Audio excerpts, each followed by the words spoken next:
At sa ating pong pangunahing balita, nag-apply daw po sa Witness Protection Program o WPP ang whistleblower ng missing sabongero na si Elias Totoy.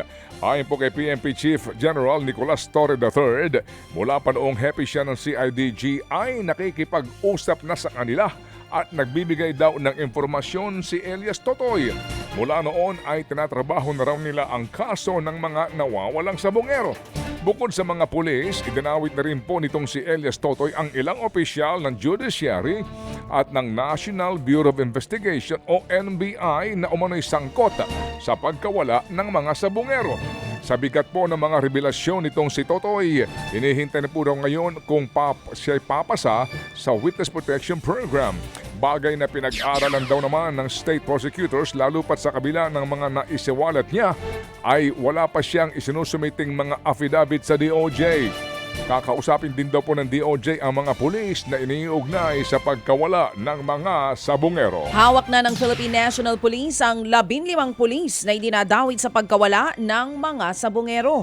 Ayon kay PNP Chief Nicolas Torre III, nasa restrictive custody na ng PNP ang 15 pulis. Sila po ang mga polis na idinawit ng whistleblower na si Julie Patidongan alias Totoy. Hindi na sila pinangalanan pa pero aktibo pa raw sa serbisyo ang 15 mga polis. Ang isa nga daw dyan, Lieutenant Colonel pa ang ranggo. Ang giit pa ni Torre, tumugma ang pangalan ng ilan sa mga polis sa petty cash voucher na isinumite ni alias Totoy bilang ebidensya. Kaya posible rin daw na hindi lang ito limitado sa 15 mga polis. At umabot na po raw sa hudikatura ang mga galamay ng mastermind sa pagkawala ng mga sabongero. Sa meeting po ni Justice Secretary Boying Remulla at Chief Justice Alexander Hesmundo na pag-usapan ang tungkol sa gumugulong ng investigasyon kaugnay po naman sa mga hukom na umano'y naiimpluwensyahan ng mastermind sa missing sabongero. Iimbestigahan daw ang mga miyembro ng judiciary na posibleng may kinalaman at umano'y naglakad ng mga kaso ng negosyanteng si Atong Ang. Hindi na pinangalanan po ni Remulla ang sinasabing judge at ilang miyembro ng hudikatura. Pero sa panayam po sa programang ito, kamakailan lamang, sinabi nga po ni Elias Totoy na dating judge daw at chairman ng PCSO ang naglalakad ng mga kaso umano ni Ang. Walang binanggit na pangalan po si Elias Totoy pero isang retiradong judge ang kasalukuyang pong chairman ng Philippine Charity Sweepstakes Office na si Felix Reyes.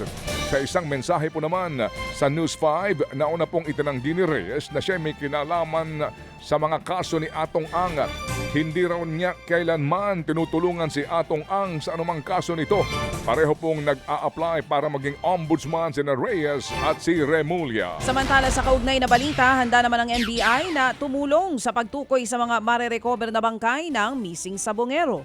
Ngayong linggo na kasi sisimula na ang pasisid sa Taal Lake sa Batangas. Ayon kay Justice Secretary Boying Remulla, tutulong ang Philippine Navy at Philippine Coast Guard sa paghahanap. Sa ngayon, nag-request na po ang DOJ ng 3 equipment na gagamitin para suyurin ang lake bed ng Taal. Gayon din ang pagsusuri sa sedimentasyon o ang mga materyales na naipon sa ibabaw ng lawa. Ayon kay Remulla, tukoy na nila ang isang fish pond na pag-aari daw ng isa sa mga suspect.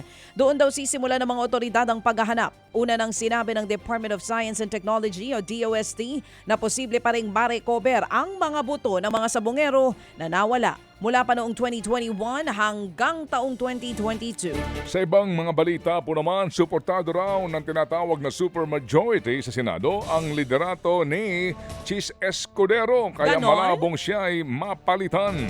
Ayon po kay Senate President Pro Tempore Jingo Estrada, higit 13 senador na ang sinasabing lumagda sa resolusyon na sumusuporta kay Escudero. Ganyan-ganyan din ang sinasabi kamakailan lamang ng ilang pang mga senador. May sagot naman sa kanila si Senador Mig Zubiri na si Senador Tito Soto ang gustong maging Senate President. Eh di wow. Congratulations. Pagka ganun, anything can still happen. Gusto sana namin protektahan ang integridad ng Senado. Maawa na kayo. Bugbog ng Senado. Sa matang tao, bugbog ng Senado. So, never say die.